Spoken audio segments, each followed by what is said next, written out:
राधा वल्लभ लाल की जय हो। श्री हरिवंश चंद्र महाप्रभु की जय हो। गुरु जी महाराज की जय हो। सभी रसकाचार्यन की जय हो। अब छठे श्लोक जो राधा सुधा निधि को है, वाको साधारण अर्थ करते हुए या व्याख्या अपनी पंक्तियों में करते हुए आप सभी रसकन के समक्ष हम रख रहे हैं। तो श्लोक या प्रकार से है। तन्हा तन्हा प्रतिक्षण चमत्कृत चारुलीला लावण्य मोहन महामधुरंग भंगी राधानन ही मधुरंकला निधान माविर्भविष्यात् कदा रस सिंधु सारम। प्रतिक्षण चमत्कार से युक्त सुंदर लीलाओं और लावण्य के कारण मोहक तथा अति मधुर अंगों की भाव भंगिमा वाला मधुर अंगों की कलाओं का निधान रस सिंधु का सार वह श्री राधा जी का श्री मुख हमारे समक्ष कब प्रकट होगा। ये शाब्दिक अर्थ है जो संस्कृत में अपना सुधानी जी को ये छठो श्लोक है वाको। पर ये श्लोक से पहले हमने जो चर्चा करी वो 5वें की ही, और वहां में था कापी निकुंज देवी। कापी मतलब कोई निकुंज की देवी, यानी कि वो देवी के बारे में वर्णन था जिसको कि कोई जानता नहीं है, वो निकुंज की देवी। और वहां पे प्रिया जी के विषय में कहे गए हो कि संजीवनी जयती, यानी कि जब श्याम सुंदर मूर्छित अवस्था में हो जावे तो उनको चरण रज के कारण, तो वाह से मुक्ति दिलाने वाली जो चरण रज है, संजीवनी जयती, संजीवनी प्रदान करने वाली श्री प्रिया जी कोई निकुंज की देवी है। तो अब वहीं से ही ये हम शुरू करेंगे। तो या में पहली पंक्ति जैसे आवे, तन्हा प्रतिक्षण चमत्कृत चारु लीला। अब ये जो पहली पंक्ति है इसको हम 4 अलग अलग पंक्तियों में बद्ध करते हुए, जामे कि हर एक शब्द को एक अर्थ भी आपको समझ में आ जाए और वह शब्द को क्या चिंतन है, क्या अर्थ है, क्या भाव है, ये भी पता चलता हो जाए। तो तन्हा प्रतिक्षण चमत्कृत चारु लीला, कोई नहीं अब तो स्वरूप इष्ट को नाम ले पुकारू। ये हमने पहले से जोड़ा है। कोई नहीं अब तो स्वरूप इष्ट को नाम ले पुकारू। अब तो मैं नाम ले लेके उस इष्ट के स्वरूप को वो पुकार रहा हूं।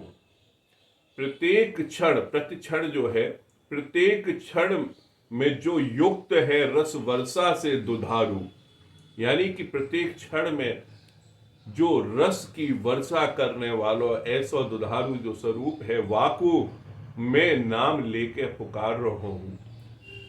चमत्कार पहला भूषण जो आश्चर्य में बहता पारू। चमत्कृत चारु लीला, तो चमत्कृत चारु लीला लावण्य मोहन महामधुरांग भंगी, ये 6 अलग अलग उपमाएं एक प्रकार से हित महाप्रभु ने दी हैं वह विषय के अंदर। तो वह विषय में जो ये 6 उपमाएं दी हैं वह में पहली है चमत्कृत, तो उसको हमने आभूषण के रूप में बोले हैं, जो श्रृंगार रस है या भाव के अंदर। चमत्कार पहला भूषण जो आश्चर्य में बहता पारू, यानी कि वो चमत्कार कैसा है, वो आश्चर्य में है। बहता पारू जैसे नदी का वो बहाव, वो बहता हुआ जल। क्यों, वो कैसे है, क्योंकि यहाँ पे धारा धारा कहते कहते वो राधा जो शब्द है, यानी कि जो उल्टो भी हो जावे, वो ऐसो चमत्कार एक आश्चर्य में बहता हुआ पारू है। उसको किस प्रकार से कहेंगे? बहते हुए पारू को। तो श्रीमद् भागवत में भी एक जगह वर्णन आवे, जब नारद जी नीचे उतर के आनो पड़े और देखें कि एक युवा स्त्री और दो वृद्ध पुरुष जमीन पे पड़े हुए हैं, और वो उनसे पूछें कि हे देवी आप कौन हो और ये अवस्था कैसे हो, या ब्रज में आके आपकी जगह पे जहाँ पे कि स्वयं ठाकुर जी लीला रचा रहे हैं, और वह समय आपकी ऐसी कठिन अवस्था क्यों है? तब वो कहमें कि या ब्रज के अंदर मैं आई हूं तो वृद्धावस्था से तरुण हो गई, और ये मेरे दो पुत्र हैं ज्ञान और वैराग, ये दोनों यहां आके बूढ़े हो गए। तो यानी कि उस ब्रज में, इस भक्ति में, इस नाम में, श्री राधा नाम में ऐसो बहाव है कि जो आश्चर्यमय रूप से चमत्कार दिखाता है, जो बताता है। तो ये चमत्कार को हमने बताया हो। चारु लीला, अब चारु को जैसे हमने पंक्तिबद्ध किया है, चारु मन नेत्र आकर्षित कैसे इन्हें सुधारूं। चारु मन और नेत्र आकर्षित कैसे इन्हें सुधारूं।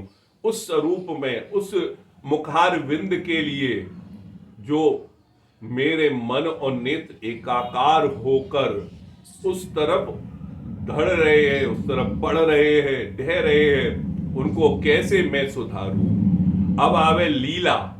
लीला काय के में प्रभु ने बड़ी लीलाएं करी हैं, जहां में आदमी अपनी बुद्धि से या अपनी बिना बुद्धि के चतुराई के अलावा भी वह चीज में बड़ो ही रस पावे।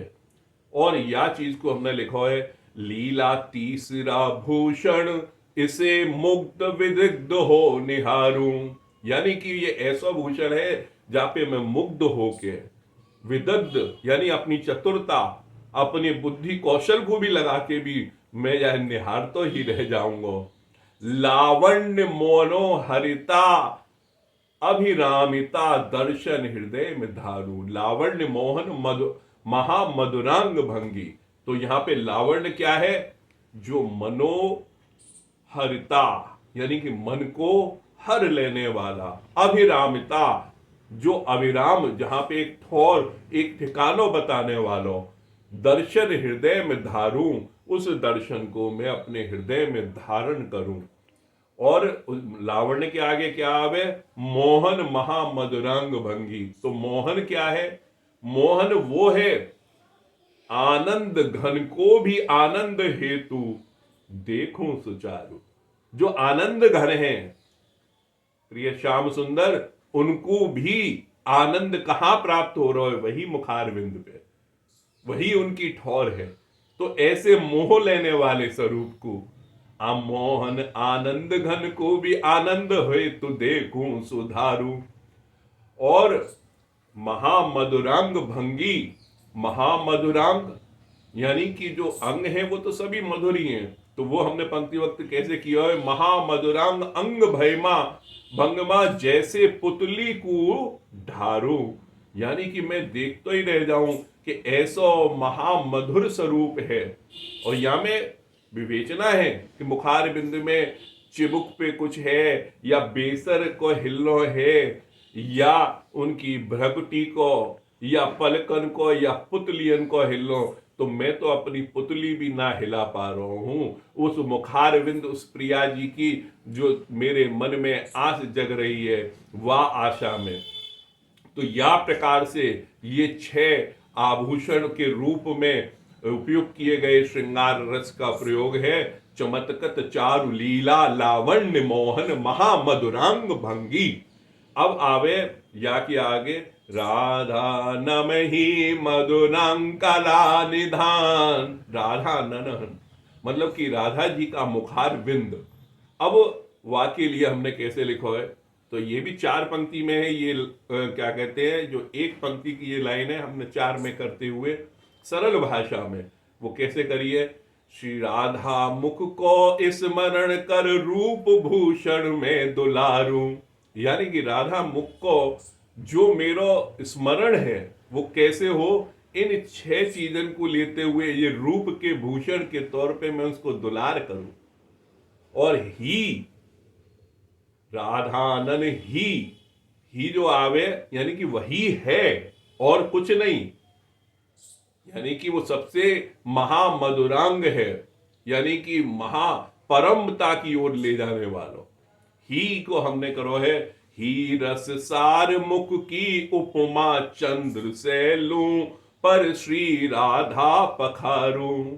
यानी कि मैं यहाँ पे हिजी महाराज को जो अर्थ है जो समझ में आ रहा है वो ये आ रहा है कि भले ही मैं उपमा चंद्रमा से ले रहा हूं, पर मैं श्री राधा मुख को ही पखारूं।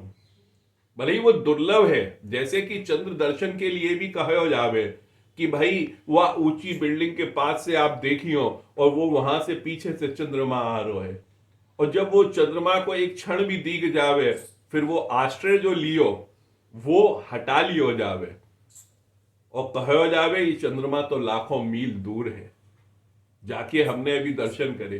तो ऐसे ही ये जो भाव जो हमें गति प्रदान करी हित महाप्रभु ने, तो मैं यही लिए कह रहा हूं या पद में क्या कही है या पंक्ति में, ही रस सार मुख की उपमा चंद्र से लूं, पर श्री राधा पखारूं।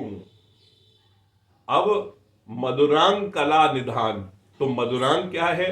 मधुरांग है सभी अंग मुख चंद्र की छटा चकोर बन निहारू। यानी कि मधुर तो उनके सभी श्री अंग हैं, और वाके ऊपर जो उनको मुखार विंद है वो महामधुरांग की श्रेणी में आवे।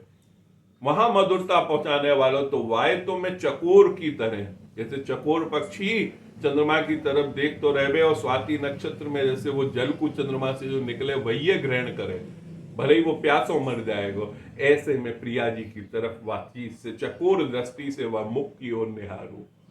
और कला निधान यानी कि कला की निधि हो या कला को खजानो, वो कैसे हैं, क्यों कही गई है कला निधान? क्योंकि ये कला वो नहीं है जो चंद्रमा की कला हो में। चंद्रमा की कला तो घटती बढ़ती रहे में, कृष्ण पक्ष और शुक्ल पक्ष दोनों आ में, और वो कला कम भी हो में और शुक्ल पक्ष में बढ़ती भी जा में, ऐसो भी स्वरूप हो में। पर यहां तो केवल बढ़नो ही है, और बढ़नो ही नहीं है कि यहाँ पे तो जो रीजनो होगा वहां में कोई सुध बुध भी ना रह जावे। तो वही पंक्ति वक्त कियो है, कला निधान जो शब्द है इसको या पंक्ति में कला निधि है प्रिया मुख, कला निधि है प्रिया मुख, कला मात्र बढ़े और रीज सुध बिसराऊं।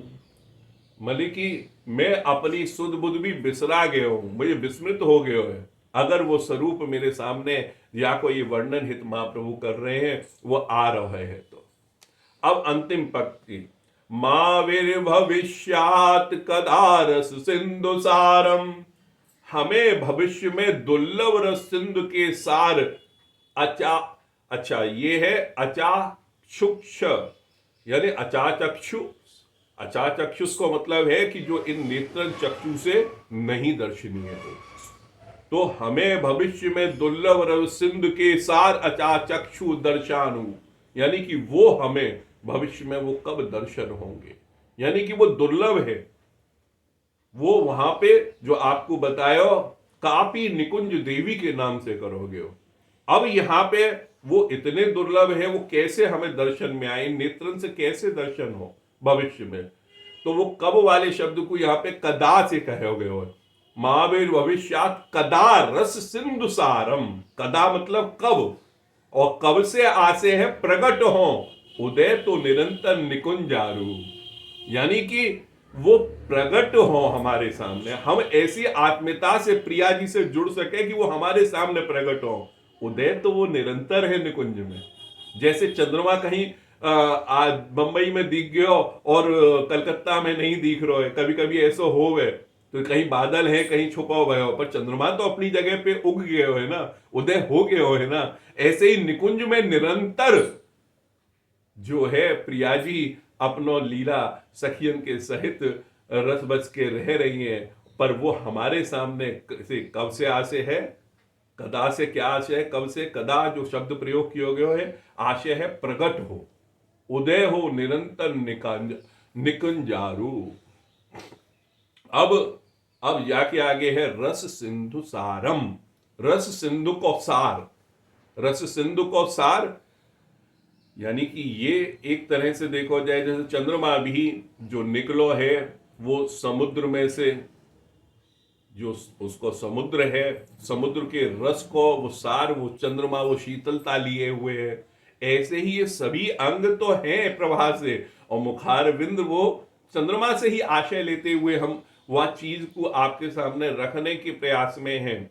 तो रस सिंधु को सार निज अंगों की शोभा कहा कहे, मुख तो दुर्लभ हारू, यानी मुख तो वो दुर्लभ है, वो प्रिया जी के नेत्र, वो कटाक्ष वो कब देखने को मिले, ये दुर्लभारू।